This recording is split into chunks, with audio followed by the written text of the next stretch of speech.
Welcome to the Cinemologists. You know, as with many other would-be filmmakers, there's that one director who's come to inspire me more than any other. You know, someone whose work shows me that it's possible to make an impact doing what I want to do, what I love doing. And, trite and obvious though it may sound, that director, for me, is Orson Welles.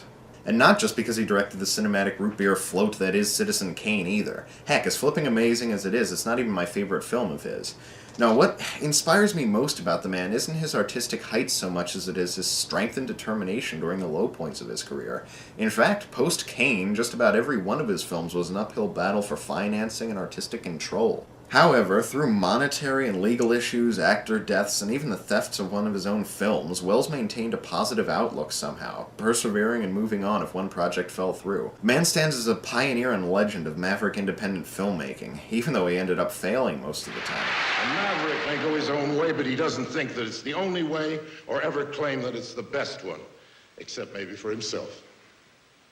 And don't imagine that this raggle-taggle gypsy-o is claiming to be free. It's just that some of the necessities to which I am a slave are different from yours. But it's a fact that many of the films you've seen tonight could never have been made otherwise.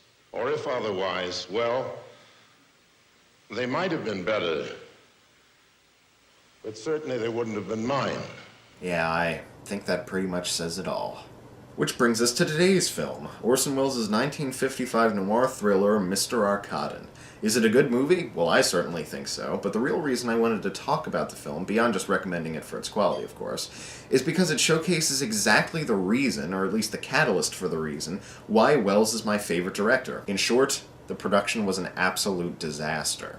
Bafflingly confusing beginnings, changing story elements during filming, and as many re-edits as Blade Runner. Pre-production to post-production, it's an absolute mess. But that's not to say, of course, it's a bad mess, or even that it's not a good movie. It totally is, at least in its current available form. And in fact, I kinda love the movie for reasons I'll get into very soon. However, before I do, I should probably make mention of a certain serious concern that crops up whenever Mr. Welles' name is mentioned in the internet community, relating to a certain advertising enterprise he was involved in. No. Alright, ladies and gentlemen, just to assure you that there won't be any of that silliness going on in this review, I will make a promise. For the next 8 minutes, there will not be a single reference to that certain champagne advertisement. Now, with that out of the way, let's get on to discussing Mr. Arkadin. The plot of the film concerns Guy Van Straten, a stupid American running cigarettes in Italy, who encounters a dying man on the Naples docks. In his last moments alive, the man gives Van Straten and his girlfriend Millie a secret worth millions. The secret? 2 names. The first being the Mr. Arkadin of the title, a famous and reclusive millionaire, and the second being the name of a woman, Sophie. And so the adventure begins. Now this may sound like a perfectly pulpy plot, and it is, but these types of stories can really come alive when done right on screen, and Arkadin is most certainly no exception. But what's really interesting and kind of weird about this one is what Welles does with it. I mean, just look at the movie. Half the time it looks like a well-shot crime thriller in the same vein as The Third Man, and the other half it sort of looks like Jim Henson's Labyrinth. Yeah, the visual style is really unique and cool, actually. And with a slam-bang editing, you can never really be sure what's going to happen in the next shot. Oh, watch your back, Guy. I think Dr. Phibes is murdering psychiatrists in the next room. In addition to its wonderful medieval aesthetic, Arkadin also gives us some really timely reminders of the scars left by World War II. For instance, Van Straten is an American war vet stuck smuggling cigarettes in Italy, Jacob Zook is a Jewish man living in squalor in Munich, Germany, and cast-aside, broken-down Nazi memorabilia can be found in the background of a few scenes as well. And when you watch the film, there are just so many scenes that feel classic.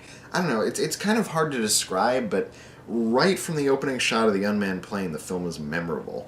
Like, you got Van Straten wandering through the snowy streets of Munich, you have the dream of a graveyard monologue, and there's that wonderfully Wellesian Christmas party near the end. And moments like these, just like the Rushmore chase in North by Northwest, or the Easter parade in La Strada, or even the ending of Casablanca, these bits just stick with you in that same special part of your brain, or at least in mine. But There are so many scenes in this film that really feel iconic in a weird way, even though there doesn't appear to be a great deal of love for the film, unfortunately. Now, don't get me wrong, it's not a perfect movie by any stretch of the imagination. In fact, Arkadin, with its crazy production history and multiple cuts, was still a work in progress when it was removed from Orson Welles' hands. So, in many aspects, the film is more than a little rough around the edges and doesn't represent Welles' completed vision, unfortunately, whatever the heck that would have been. In more than a few cases, though, even some of Welles' own touches on the film wind up being part of the problem. For instance, I think the dubbing in this movie is some of the worst I've heard outside of an IFD Godfrey Ho film. Oh, I know you, Zook. You're no jailbird. Just out of stir. The reason for this was that Orson Welles was always coming up with new ideas during the shoot and in post-production. For example, changing the flashback structure to be more integrated within the actual story itself. And unfortunately, probably due to the low budget more than anything else, he wasn't able to go back and refilm sequences to reflect these changes, so he just had them redubbed. This new story structure works, though, despite the problematic way it was handled, and it really drives home the crazy but definitely noirish tone. The editing on the film can be distractingly jumpy at times, too. However, it's difficult to tell how much of this was due to Welles' work versus what was done in the unfortunate post-production tinkering. I swear I had nothing to do with it. Both of you wanted to break things up between Rain and me. Well, now you succeeded. Where are you going? Just leaving, that's all. Am I going with you? I want to get as far away from here as possible. As far as acting goes, there's plenty to talk about. The titular Arkadin is, of course, played by Orson Welles himself, and it almost goes without saying that he's a tremendous presence here. The character has plenty of great dialogue, and the best moments of the film feature him in some outlandish costume or setting. In the graveyard was a very old man. I asked him how it was that he had lived so long when everyone else in his village had died so young. But no, he told me this. Not that we die early, it is just that here on our tombstones we do not count the years of a man's life, but rather the length of time he has kept a friend. Let's drink to friendship. I especially get a kick out of the Christmas party scene. Pick it up, kids. I'm feeling frisky. Perhaps one of the biggest complaints I tend to hear people voice about the film is in regard to its hero. Now, don't get smart. Yeah, Guy Van Straten isn't really the easiest character to root for. Some have looked at this rather unlikable character and blamed Robert Arden for giving a bad performance or something, but really he's not that bad. He's playing a jerkish buffoon, in many ways a parody of hard-boiled noir leads, and story-wise this really works. Van Straten's inept personality gives an in-movie reason for some helpful exposition, and he's not totally unrelatable. I mean, he does garner some sympathy, especially later in the story. Plus, his interactions with some of the other characters are a hoot. Understand, all these people are supposed to represent the paintings. Now, some of us have come as the visions and monsters. Goya. Who? You know Goya? Glad to meet you. I especially like how Raina just keeps him around because she's so amused by his stupidity, a refreshing change from the well-tailored gentleman suitor types her father approves of. You know me. Do I? Maybe not yet, honey, but you're going to. What's so comical? I like your being tough. It's just too bad you're such a cornball. The other performances are typically hit or miss, but usually fairly strong. Patricia Medina is quite good as Millie. Police were taking you away, and I haven't didn't you even write seen you to since. What good would it have done you in jail? For 3 months you've been away. Aren't you gonna kiss me, even? Tina Paxton was fantastic in her small role as Sophie. I was going to talk to him. Hello, Vasha, I was going to say. Where's the money you stole from me? Where's the gold pieces I had stored away in my old pair of drawers, Vasha? Now that you're the great Mr. Arkadin, maybe you could afford to pay me back. And Paolo Mori is likable as Raina, too. However, some of the lines, particularly in quicker shots, sound more than a bit off, most likely due to the multiple retakes demanded from Welles, and again, probably some of the farmed-out editing done to the film in post. Capping off the cast of characters are some wonderfully strange supporting actors. Welles was always really good at getting, big talent for bit parts in his films. I mean, if you want to know more about that, just go watch Touch of Evil. And Arkadin's certainly no exception either. You got Akim Tamiroff, Peter Van Eyck, Goldfinger, Christmas May! and Michael Redgrave as an effeminate pawn shop owner. Yeah! We can always discuss price, can't we, my dear? Getting back to the production of the film, I'd like to give you the short version of Mr. Arkadin's history. which will probably end up being pretty long anyway, but I'll do my best. The film's history initially started with a radio series Orson Welles did from 1951 to 1952 called The Adventures of Harry Lime, known in the US as The Lives of Harry Lime, which was in turn based on the wonderful Carol Reed film The Third Man and served as a prequel to said film.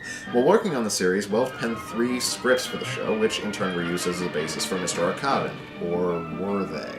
Yeah, here's where things start to get confusing. Even as these episodes aired, Welles announced that he was planning to do a feature film based on the crime novel he had written, also called Mr. Arkadin. However, if Harry Alan Towers, producer of the Third Man radio series, is to be believed, Welles didn't write any scripts at all, but instead stole them from another French writer. Inspired. Also, ladies and gentlemen, if you believe that I have gone back on my promise about making a Paul Masson joke in this review, I must assure you that I only used the clip in question to highlight and emphasize certain important points in this very intellectual history of the production. However, just to assure you that I have no ulterior motives, I will repeat my promise.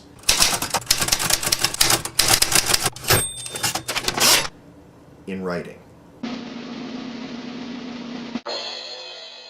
Resuming our program already in progress, Towers' claims about the authorship of the Third Man scripts call both Welles' initial announcement and the genesis of Arkadin into question. Was it an unpublished crime novel? Was it Arkadin as we know it? Nobody seems to have the answers on that one. Furthermore, the existence of an actual Mr. Arkadin novel credited to Welles but not written or even read by him manages to make things even more confusing. At any rate, Welles and old friend, new producer Louis Dolivet entered into an agreement in 1953 which led to Arkadin's production, and the movie, backed by Moroccan and Spanish production companies, began filming in January of 1954. Once shooting wrapped, Welles began the arduous editing process, and this is where problems, unfortunately, really begin to arise. See, Orson Welles' view on filmmaking was that the editing process was where the actual film assumed its full shape, and he took his sweet time in putting the footage together into a completed film. However, he didn't manage to meet the expected deadline, so Louis Dolivet, the producer, took him off of the project, replacing Welles with another editor. Ultimately, this means that a director's cut of Mr. Arkadin just can't happen, because not only not know what Welles was intending to do with the film, but he never even finished editing it to begin with. What we're left with is multiple versions of the film, some in English, some in Spanish, and one only existent in 16mm, and each cut has its own strengths and weaknesses. And here's where the good folks at the Criterion Collection come in. Using the 5 different versions, with input and oversight by Peter Bogdanovich and the partnership of the Criterion Collection, a group of film historians and archivists put together what is known as the comprehensive version of Mr. Arkadin. Running at 105 minutes, the cut was put together using clues from earlier edits of the film and Welles' own comments made in interviews. And, while writers, film critics, and even those responsible for the Criterion restoration admit that Arkadin isn't and never will be Welles' completed vision, this should not put anyone off seeing the movie or keep them from picking up the amazing Criterion box set. It's got 3 different versions of the film, it's jam-packed with special features, and they even threw in the novelization for good measure. As an aside, I'd also recommend the documentary One Man Band by Oya Kodar and Vasily Solovic. It's a wonderful documentary about Orson Welles' unfinished films, and it can be found as a special feature on Criterion's 2-disc edition of F for Fake. By way of an epilogue, I can confidently recommend Mr. Arkadin to any film fan and certainly to any Welles enthusiast. While it may not be the easiest film in the world to love, it's certainly worth loving, and it stands as a great example of the trials Welles endured during his career. There's some wonderful style and substance at work here, and additional viewings bring out something new each time, and that's what I call a film. Now, you may remember that at the beginning of this review, I promised that for a full 8 minutes I would not make a single Paul Masson joke. Well, ladies and gentlemen, your 8 minutes are over. This is Joel Davidson of the Cinemologist saying, Ah, the French champagne has always been celebrated for its excellence. There is a California champagne by Paul Masson, inspired by that same French excellence. It's fermented in the bottle, and like the best French champagne, it's vintage dated. So Paul Masson